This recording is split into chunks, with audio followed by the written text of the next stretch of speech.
All across America and around the world, this is Veterans Radio. This is Veterans Radio.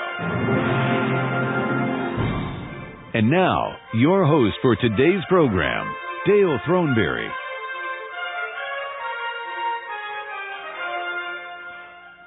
Good afternoon, America, and welcome to Veterans Radio. My name is Dale Throneberry, and I have the privilege and honor of talking to you today about veterans, everything veteran. We've got a great program lined up. We're going to be talking about a new organization that is in the Detroit area that has to do with Major League Baseball, and we've got some news for you. And then in the second half of the program, we've got the former Undersecretary of the VA who's going to be talking about the changes that have occurred at the VA over the last 5 years. If you'll remember, when we've been covering this story for 12 years now already, is that the backup at the VA was up to over 600,000 veterans trying to get benefits and so on and so forth. And because of our guest, I think a lot has to do with our guest.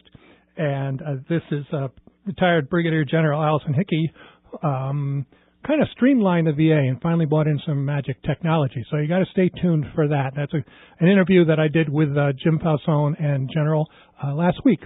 So that's pretty exciting stuff. So we're very excited to talk about that with you and all the other things that are going on. We've got some events that are happening in the local area, and we've got just many, many things to talk about with you. So I'm anxious for that. If you wanted to get in on the conversation, you can always give us a call here at Veterans Radio at 734-822-1600. 734-822-1600. We are coming to you from the studios of WAAM. Talk Radio 1600 AM in beautiful Ann Arbor, Michigan. The sun is out. The snow is melting again. And so we're going to be talking right now with the baseball season coming up. And one of our favorite players is Justin Verlander. No, Justin couldn't make it. He's got to play baseball starting this week.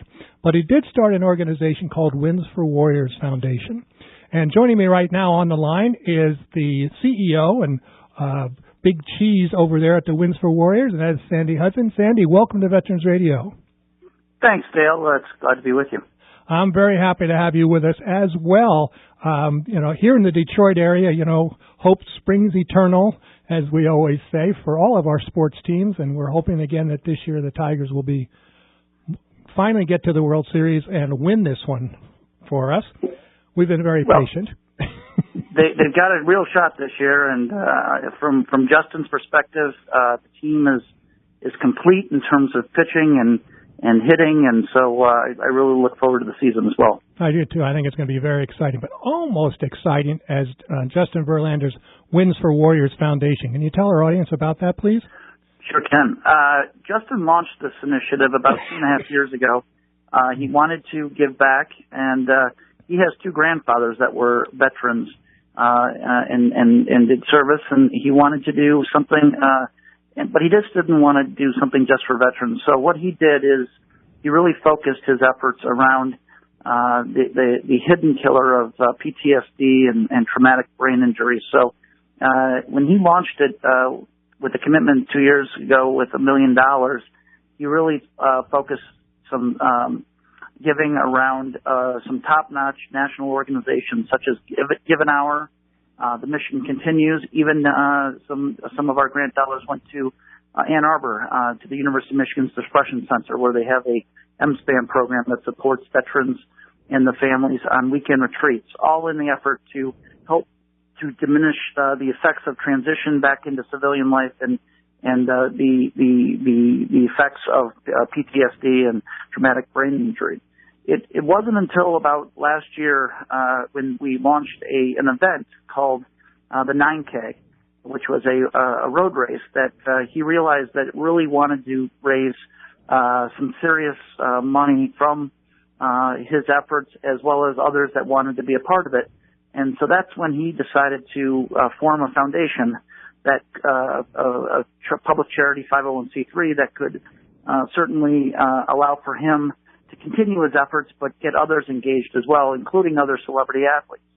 So he is really set out to make a difference with not only the issues of mental health in veterans, but also as the foundation's mission states, to really advocate for and invest in resources that enable veterans and their families to live resilient lives.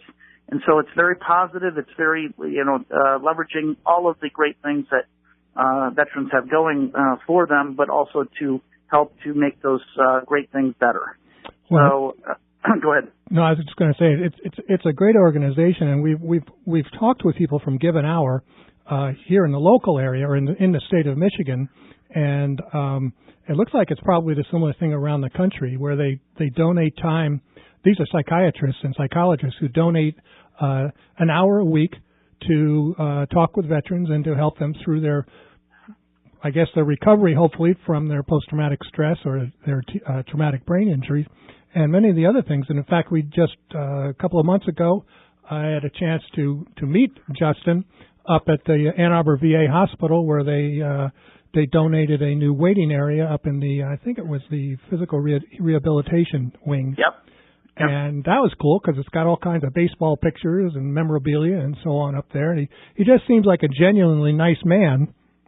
He's a very nice man. He's a very caring man, and he's a very smart man. And he wants his investments to go a long way. It's not just about giving away dollars. And so the creation of the foundation and the kind of things that we're doing with veterans and their families is really across the board. Trying to not only get after the clinical side, as you mentioned, with Give an Hour, the mission continues with their programs, but also doing things like the 1,000 Christmas Salutes, which is a dinner that we hosted last December for 1,000 veterans and their families in a top-notch facility called the Grosse Pointe War Memorial, and we served a fabulous dinner and actually even gave away 3 all-expense-paid trips to Disney World to 3 deserving veterans' families that otherwise couldn't go on their own. So, it's really we look expansively about what we can do for families as well as the veterans themselves, and we're committed to getting the public involved in the effort. We have a new program launching on our winsforwarriors.org website, and it's going to be where Tiger fans can play along with Justin and basically pledge dollars to help veterans. And the better that Justin does, the more that folks get to see their pledge dollars go to work for veterans. So that's going to be exciting. I like that. How's that one going to work? Because the season begins in 2 days. It's going to be up and running for the first start on Tuesday, and basically it's called Pledge It, and you basically are pledging. For every strikeout that Justin has, you're able to donate a certain dollar amount, and that continues throughout the season. So it adds a dynamic that as our name says, you're able to win for Warriors, as Justin is, and hopefully the Tigers are. But we wanted to get fans involved as well. I think that's a great idea. If you figure that if 1,000 people donated $1 a strikeout, and if Justin is back to his normal ratio there, that could generate a lot of money. That's how we feel about it, Dale, and we really we wanted to make sure that we were not just getting those that might be able to give bigger gifts involved, but we really wanted to get everybody involved. I have so many people that come up to us almost on a daily basis and said, this is great that Justin's doing this. How do I get involved? Mm-hmm. And so we revamped the website, made it much more user-friendly, and allowed for folks to really understand the issues because that's important, but also then to have many call to actions that allow for them to donate, to advocate, and to volunteer if that's their thing. So we wanted to have many call to actions that allow for folks to engage. Well, it certainly is something that we here at Veterans Radio are very excited about, and we'd like to talk to you off the air more to see how we can help promote the Wins for Warriors Foundation. The other thing I know, and I've been aware of this for quite a while, is that every time that Justin Verlander pitched a game at home, he would invite veterans into a private suite there. Yes, it's a program that we've been very proud about. It's in partnership with the Detroit Tigers Foundation. It's called Verlander's Victory for Veterans, and every Saturday home game. It's not just when Justin pitches. I didn't know that. It's every Saturday home game. We invite through our relationship with the VA it turns out to be about 13 home games, but we invite veterans and their families to join together up in Justin's Suite. So you'll see more of that this upcoming season, and we're proud of that program. And really, it's the Detroit Tigers Foundation that does a lot of the heavy lifting for that. So we're going to be doing a lot more around Tiger games this year, and we're going to keep our eye out for a game in late August where we're going to be inviting all sorts of veterans and to a special game at the end of August. So lots to come on that whole front, because we really want to tie in with not only the veteran community but also the fan community and see what great things we can do for them. Well, it's always very exciting to go to a Tigers game when they have a veteran who takes the ball out to the mound before the game begins, and everybody gets to their feet, and you can actually see tears in their eyes. It's very emotional, and people in Detroit, very blue collar type of people, very supportive of their military, and this is something that I think they're going to grab on to this, Sandy, and just really help you guys raise a lot of funds for what you want to do. And we certainly appreciate what you are doing and what Justin is doing to get this whole thing started. When I was talking to you earlier in the week, I wanted to know if are there other organizations like this with other major league teams? Because we broadcast across the world, but I was wondering if there were other organizations that people might be interested in for their team. There certainly is. I mean, many sports teams support veterans in various ways. One that's similar to what we're doing is a program that the Boston Red Sox have, and a couple of their players have been involved with, and it's a program called Home Base, and it's a program that raises money for a freestanding facility that specifically treats veterans with PTSD in a clinical setting. And it's a partnership with Mass General, whereby the veteran pays nothing. It's outside of the VA system, but it allows for the access that the veteran needs. And that program is now expanding into some other markets to create some new facilities. And we're taking a look at it right now to see if that's something that Detroit might want to move in that direction with and explore some partnerships with some health systems. So there are some exciting programs out there that are doing great work, and we at the foundation certainly are active in our research and trying to hook up and connect with as many programs as possible. Well, again, it's a great idea. We're talking with Sandy Hudson. He's the CEO and executive director of the Wins for Warriors. And Sandy, if somebody wants to get involved with the Wins for Warriors in Detroit, how do they do that? The best way to do it is go to the website. It's WINS, WINS, for warriors.org. Okay, that's winsforwarriors.org. Support Justin Verlander and his foundation here, and of course support the Tigers, and we'll all be happy to do that, and I hope to see you down at the ballpark sometime. Thank you very much, Sandy. Thank you, Dale. All righty.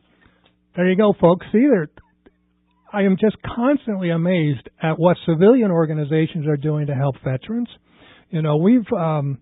We're going to be talking about this a little bit later in the program, but we always seem to feel that the VA is the one that has to do all of these things, and we know that the VA just gets overwhelmed sometimes with just the pure number of veterans out there. There's still 22 million living veterans in America today, and we've got to take care of them.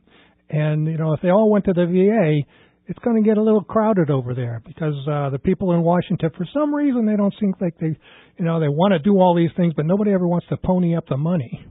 And if they don't pony up the money, we've got to go outside at civilian organizations like the Wins for Warriors and some of the other organizations that we've talked to here on Veterans Radio. So we want to know if you have an organization out there that is helping veterans in any way possible.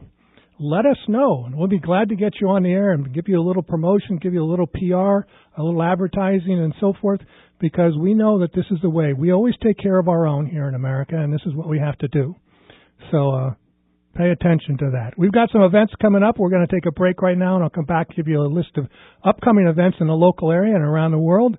So stay tuned. You're listening to Veterans Radio. And we're back on Veterans Radio, and that sound effect that we just played was kind of gives me a good lead into some of the things that are going on in the local area. And I don't know how many of you are aware of this, probably all of you in the local Ann Arbor area. We are very, very lucky to have an organization called the Yankee Air Museum. And the Yankee Air Museum is over in Ypsilanti, Willow Run, and it's at the former bomber plant from World War II. And they've done all kinds of things, but the main thing is they've got all these great static displays over there of airplanes and jet planes and B-52s and helicopters and simulators and uniforms and libraries and all kinds of things. And I just wanted to let you know about a couple of events that are coming up with them. We've been involved with the Yankee Air Museum since we went on the air in November of 2003, and it's always a pleasure to give them a little boost here. So number one is periodically they have these presentations that they give where somebody will come in and give a lecture on some sort of historical event or plane or something along those lines. And coming up on this Wednesday, August, right? April 6th. April 6th. At 7:30 p.m., there's a free presentation night, and this one is talking about saving the Willow Run bomber plant. And in 1942, the largest factory in the world, I want you to know, was built in Washtenaw County, Michigan. And they called it the Willow Run bomber plant, and this is where they built airplanes for World War II. And they were turning out 8,000, bombers and mostly bombers and B-24s and B-25s and so forth. And I know that I'll be corrected if I don't get the names of planes right because I never seem to remember what plane is which one. But so anyway, so they've got that coming up. And then they've got another event that's coming up next weekend. That's at the April 9th. And that is from 10 until 2 o'clock. And this is what they call their annual bomber buffing. And what you do is you go over there and you get to mingle with all these great people in the local area who just love flying and love World War II aircraft, and you're going to clean up the airplanes. And you get to buff them. And they end up looking just like they did in the 1940s during World War II. And they've got a B-17 that they'll be cleaning up. And let me give you a little bit of history here on that. It says this polishing party is especially meaningful because in 2016 is the 30th anniversary of the Yankee Air Museum's purchase of the B-17. The Yankee Lady is only one of 10 B-17s still flying and one of only 5 on which people can take a ride. That's right, folks. You can go over to the Yankee Air Museum, go to their website, and you can sign up to take a ride on a B-17. How cool would that be? Some of you out there, your grandfathers, and maybe even your grandmothers probably flew some B-17s, and you can take a ride on that. My partner Bob Gould did that. I have not done that yet. I'm anxious to try it at some point. But you can do that. So if you don't want to go to the presentation on Wednesday, you can go over to the Yankee Air Museum on Saturday, the 9th, from 10 to 2, buff up these airplanes, and perhaps you can work your way into a ride on one of them. I think it'd be kind of cool, really. And let's see, the other event, another big fundraiser. These guys are always trying to raise money. These things are not cheap to run. I mean, you're talking about a couple of $1,000s an hour just to keep them in the air. So if you want to find out more about what's happening over there, you go to yankeeairmuseum.org. And you can find all kinds of information about how to get tickets if you want to get a fly. One of the things that they've got that I just got in a message this week was corporate. How'd you like to take your corporate team out for a team-building experience? And in the meantime, you get to ride on a B-17 or a B-25. I think that's pretty exciting stuff. You know, they take you out to these fancy resorts and stuff to do these, but you could just go down the road here, and instead of going swimming in a swimming pool, you actually get to go for a ride in the B-17, the Yankee Lady, or the B-25, the Yankee Warrior. It's a 30-minute flight. You need to give the Yankee Air Museum a call. His name is Dave Wright, and give Dave a call at 734-483-4030, and that's 734-483-4030, and ask for extension 236, and he'll set you right up. The other thing that's going on, finally, and this is how many of you like to swing dance out there? I know I do. I'm such a great dancer anyways. Nina's over there going, yeah, right. which this is what we try to do. But there's a 1940s USO dinner and dance coming up at the Yankee Air Museum called American Bistro Night. And this is going to be on Saturday, April 30th, 2016. The doors open at 5:30. Dinner's at 6:30. It's going to be in Hangar 1. Tickets are $40 in advance. For members, $45. For non-members, $50 at the door. It's available at the Yankee Air Museum. You can give them a call at 734-483-4030 or go online at yankeeairmuseum.org. Again, the Bistro Night, American Bistro Night, a 1940s USO dinner and dance. Music is going to be provided by the Couriers, swing dancing, and the Ladies for Liberty. Sounds like the Andrews Sisters have come back to entertain you on that night. So put it on your calendar right now, Saturday, April 30th. And that's at the Yankee Air Museum. And again, all kinds of things over there. So go to their website. You'll be able to find out how much it would cost you if you want to take a ride on a B-17 or a B-25. And I think you're going to really enjoy that. Whew. All right, I got about 4 minutes here. I had some more stuff to give you information on. The second half of the program, as I mentioned, is a pre-recorded program that my partner and I, Jim Falzone, did with retired Brigadier General Allison Hickey. And Allison was the Undersecretary for Benefits at the VA from 2011 up until last October, I believe it was. And her job, which she'll tell you, but her job was to modernize the system. Remember all the news we've been reading over the last couple of years about 600,000 veterans and constantly waiting for appointments and so on and so forth. So she's going to give you the down and dirty on what was going on at the VA. And one of the things was that their archaic system of keeping records. Everything was on paper. They didn't utilize the computers enough. They didn't have computer systems that could talk to each other. Sounds like the government in general. And she was given a short amount of time to do this. And I want you to imagine that you're on like an aircraft carrier and that you are supposed to make a 95 or a 90-degree turn in about a minute. And if you've ever seen the size of an aircraft carrier, you can't turn that thing in a day sometimes. And so this was her mission, was to modernize the VA benefits system. And she'll tell you what was involved with that. It is pre-recorded. Jim sounds a little bit like he's in a tunnel. We worked on that. I think I got it pretty much fixed up. And about 10 minutes into this interview, there's a little breakup on her phone. But otherwise, I think this is a really, really important interview for you to listen to. So make sure that you stay tuned after the news to listen to this interview with Brigadier General Allison Hickey.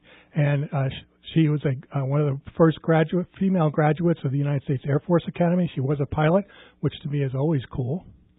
And so we talked about that a little bit before, and you'll be able to find out more about her interview if you go to our website, click on our podcast. We have a whole other half-hour interview that we did with her about her military career. But the reason that we wanted to talk about this issue was that the VA is continually trying to upgrade their systems. And what we need you to do, this is all of our listeners, is we need you to contact your senators and your congressmen and tell them to just do something. They all keep saying, well, we're going to help the veterans, we've got to do this for the veterans, we're going to do that for veterans, and then suddenly it gets lost in a committee somewhere and we never hear anything about it. So I want you to contact your congressman or congresswoman and let them know that you're getting tired of all of this waiting around. You can't wait for another president to come in to donate, to give money to the VA system itself. You can't wait for things to change because right now the Vietnam-era veterans are going into their 70s and they're going to be utilizing the VA system more and more and more and more. You've got these veterans today that during World War II, they wouldn't have even survived. And today they are surviving, but they have so many different issues, not only mental, but so many physical. I mean, we've got double, triple, quadruple amputees that are alive today that wouldn't be alive 60 years ago. And we have to make sure that we take care of them for the rest of their lives. This is the deal that you made. If you want people to be in the military, you got to agree to take care of them. Otherwise, you're not going to get any people in the military. So I just want to remind you that. I'm not going to come back and reintroduce the interview after the news at the bottom of the hour. So I want to make sure that you stay tuned for Jim Falzone, me, and Brigadier General Allison Hickey, right here on Veterans Radio, and we will be back after the news.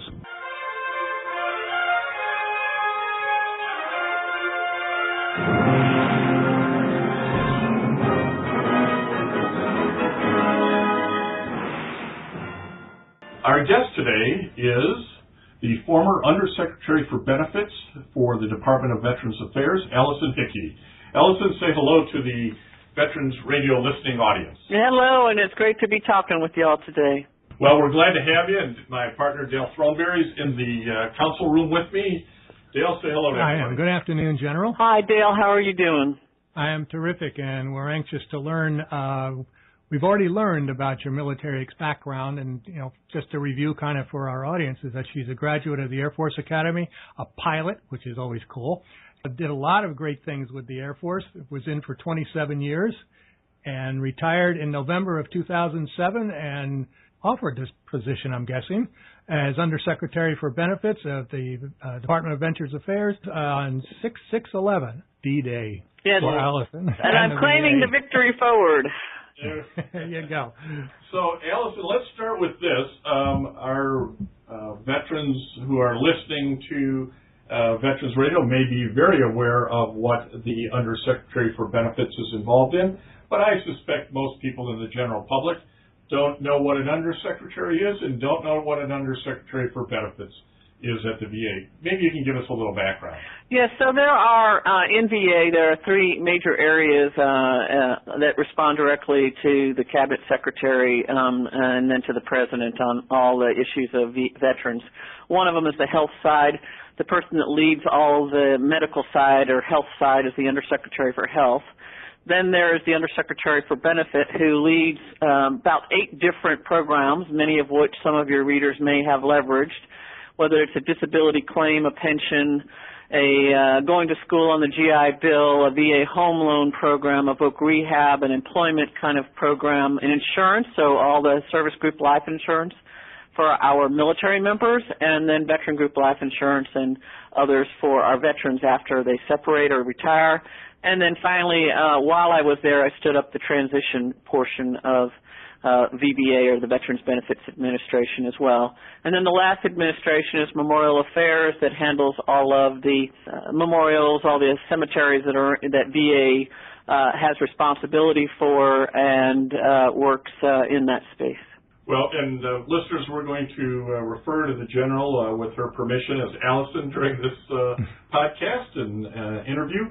Please do. I've actually asked everyone to do that even while I was in VA, so I appreciate your doing that. Allison, give us some sense of how big this benefits portion of VA is in terms of either budget or people.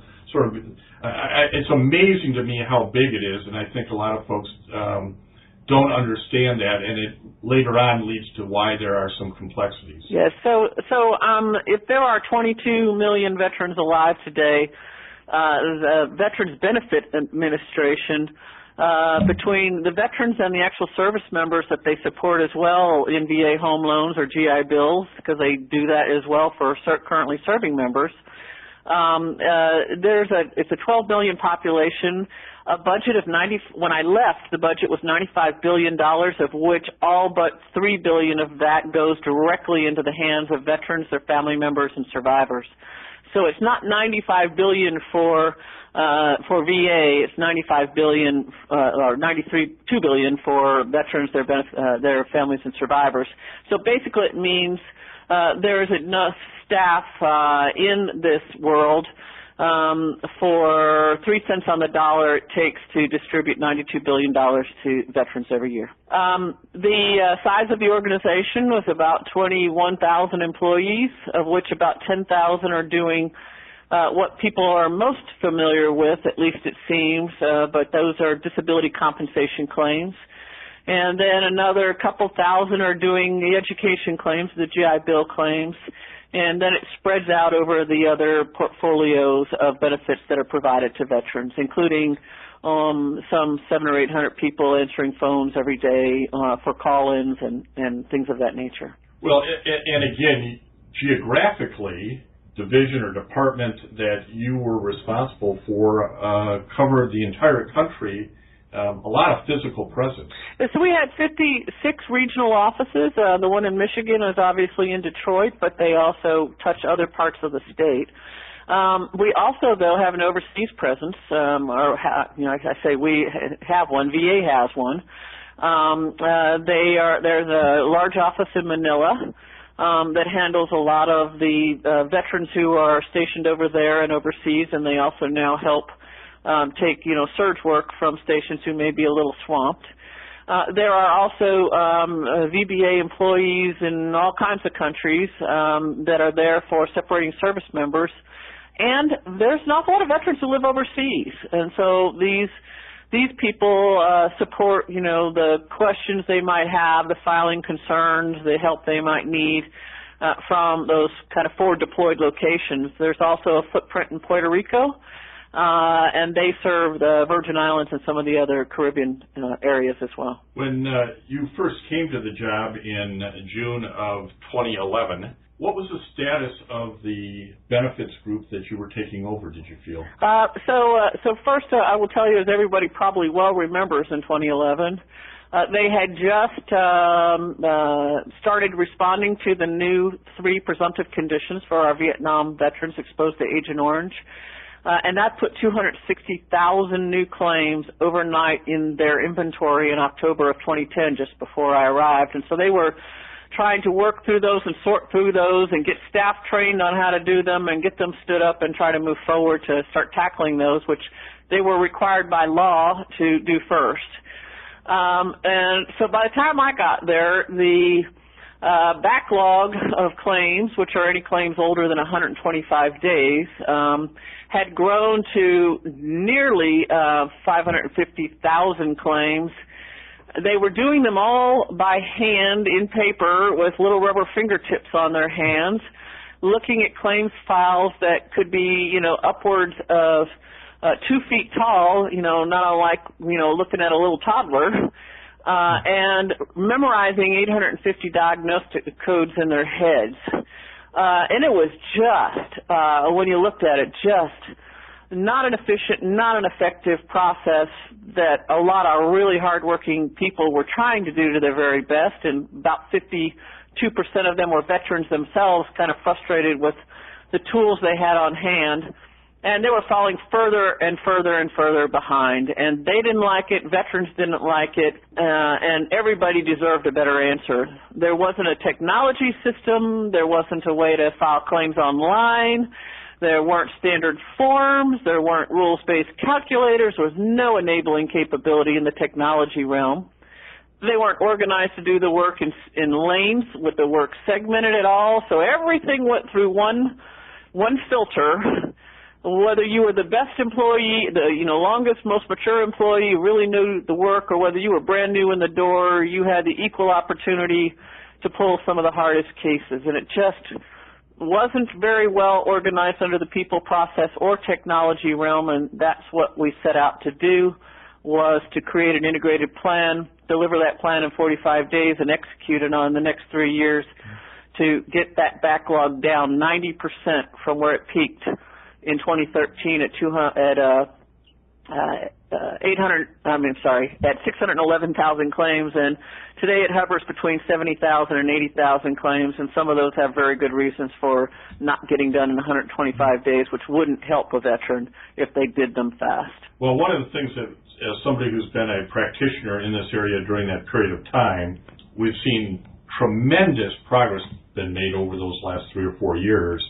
And it was, I think, surprising to everybody when they found that it was all paper. When I tell a veteran, no, it's all paper, it'll take them so many days to get it from the mail room to the file room. How did you drive change in an organization that big, which in 2011 didn't have the information technology systems and other things that you would have expected in a business or corporation of similar size? So I had not only had that experience in the Air Force where I had to fundamentally change, a big part of the Air Force portfolio where nobody really wanted to change, but we had to. We had a bias for action that said we had to. I then went over to industry for 3 years where I learned about some fundamental things that added to my understanding of how to make those kinds of large transformations in change management. And so when I arrived, in VA, one, I had a mandate from the Senate SFAC chair to deliver a plan in 45 days. And so what we did was what I know that works, and it works in industry, which is we pulled all the key stakeholders together. People were a little surprised. We had not only VBA people, but we had field people and headquarters people, and we had VSOs, and we had lawyers, and we had union reps, and we had, people with just industry people that had great ideas, and we just pulled them all together, locked ourselves in a room for 3 or 4 days, and siphoned through an entire list of about 600 different good ideas that had been submitted to an innovation effort, and culled those down to about 45 of what we thought to be the most promising, and integrated them into whether or not they would be a people initiative, something that would change the way we're organized or trained to do the work, a process initiative, something that could be leaned up or re-engineered or had already started that process, improved some metal, and what technology would need to do to enable all of that. And we literally put that on paper, put all those initiatives into those categories, integrated it, and then I asked every one of the regional offices to identify a change management agent, a new position we stood up, who was a very well-respected, a little more junior in the organization, but employees could approach, VSOs could approach, anybody could approach. And they became part of the impetus to help us move through not just the structure of change, but the culture of change. And I think... Well, I think, General, there's a good example, again, of one of those pearls of wisdom you're giving us that I want to make sure our listeners focus on. It takes a culture of change. You can't just say, do it, and here's the process. You've got to change that whole culture of people buying in.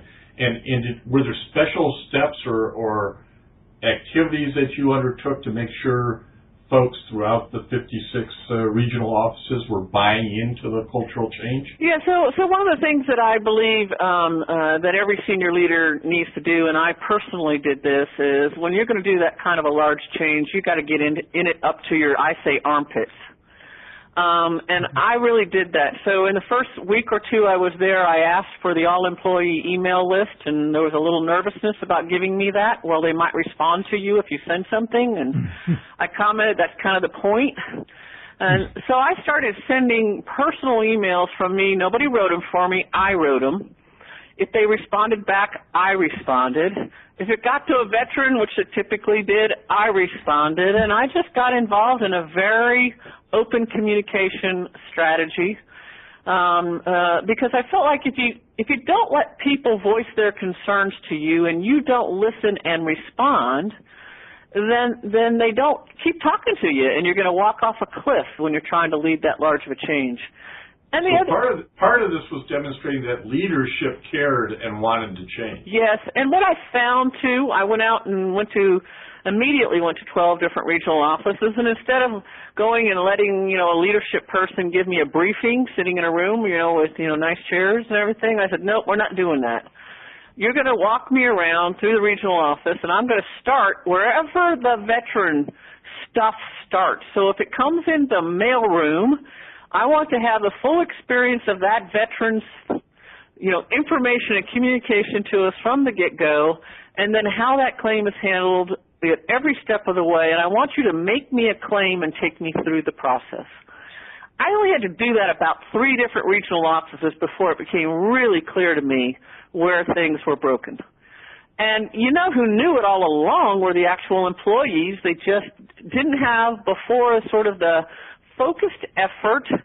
They didn't have the resources to make the change, and they just needed someone to say, okay, here we go, and be just absolutely dogged, persistent on making that transformation happen and improving the way they could do the work, which they really wanted to change. They just needed someone to help get them there.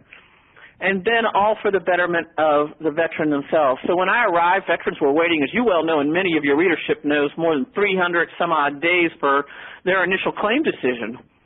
And today it's down to something like, 70 to 90 days they're waiting. In some cases it's really light depending on how many issues are in the claim. But, substantial numbers of days taken off that wait. So one of the things, General, Allison, you mentioned were that you reached out to all the employees. Dale's reading, I think, one of the things you're referring to. Yeah, it's where your average claim went down. I can't believe these numbers. My claim took almost a year and a half. We now complete 99% of the claims in less than 92 days is your average. Yeah. That's pretty good. So the way we did that was we increased the productivity of our employees by 81%. When you give them a better way to organize around the effort, so we segmented all the work so the really fast claims could go down the express lane.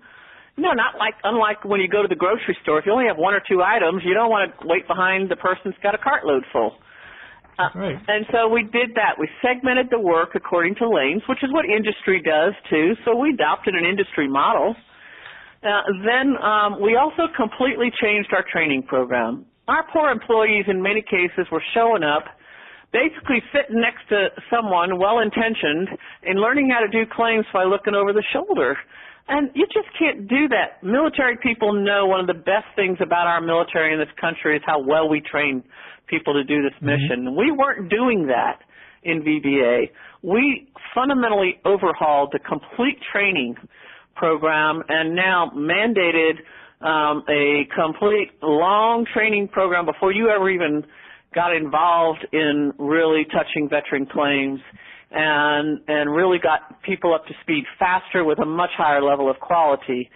And then we built the technology like crazy with things in it, job aids in it that helped people to make better decisions.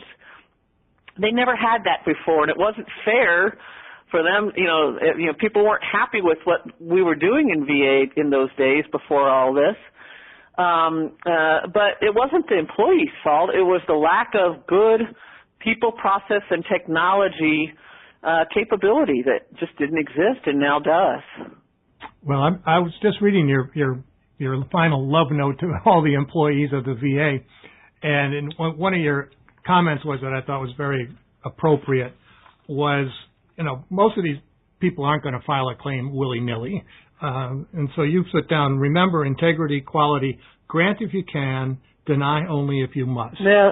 And I thought that was very interesting because the reputation of the VA among veterans up until the last couple of years has been deny, deny, deny.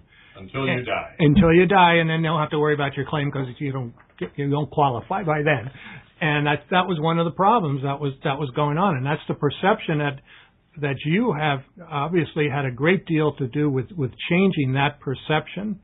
And now we just have to continue that on with the people that replaced you. Yeah, so I think we got a pretty good culture of, I'm not sure that everybody in the organization felt like they had the permission to do that. Somewhere way back when, there were, processes, I think even prior to the 2000 time frames, where there was a lot of, that was the sort of model operation. And so, I said to him, no, you do what you can to say yes. And believe it or not, our employees really do want to come to work every day and if possible say yes.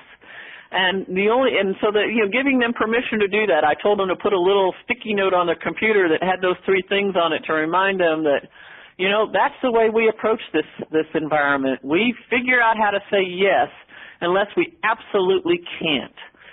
And so the grant, but by the way, I will tell you there's a little bit of some misunderstanding in that because even prior to my arriving there, the grant rate was hovering around 65 to 70%, and that's where it still is, in the 65 to 70% range.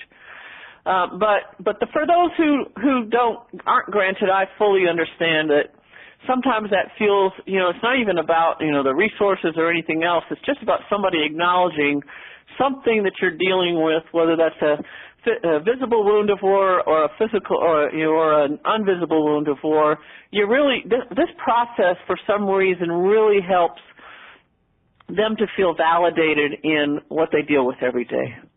Yeah, absolutely. That's what we hear from the veterans.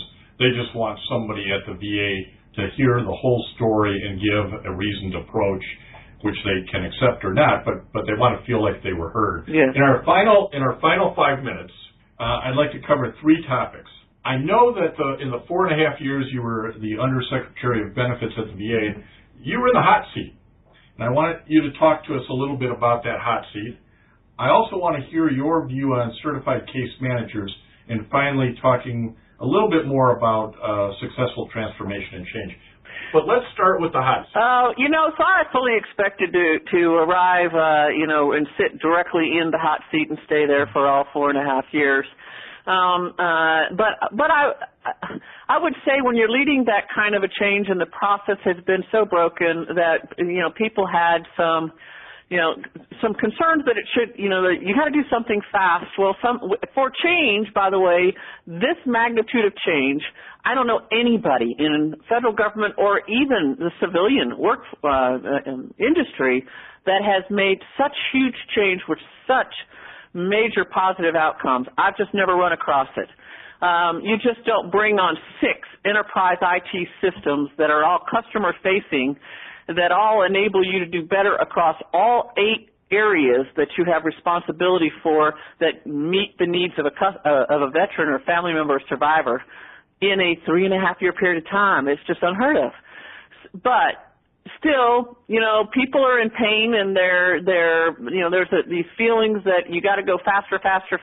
Well, sometimes faster, too fast can be also the undoing of do it well.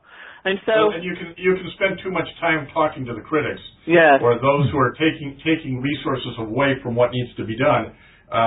You don't have to say anything nasty about Congress, but I do wonder sometimes whether or not all those committee meetings actually move the ball forward, or just take resources from the top away from what they should be doing. So I would say that they have an oversight responsibility, but I do think sometimes it would have been better to let us do that great change without taking quite so much fire from the tree line.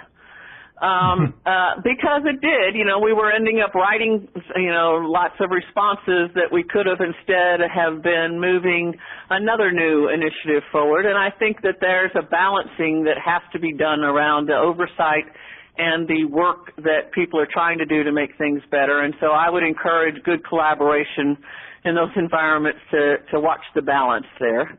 And I know I'm sounding very political right now, but I am. That's okay. That's the world in which you live. Yes. I don't, and so I get to be a little more blunt.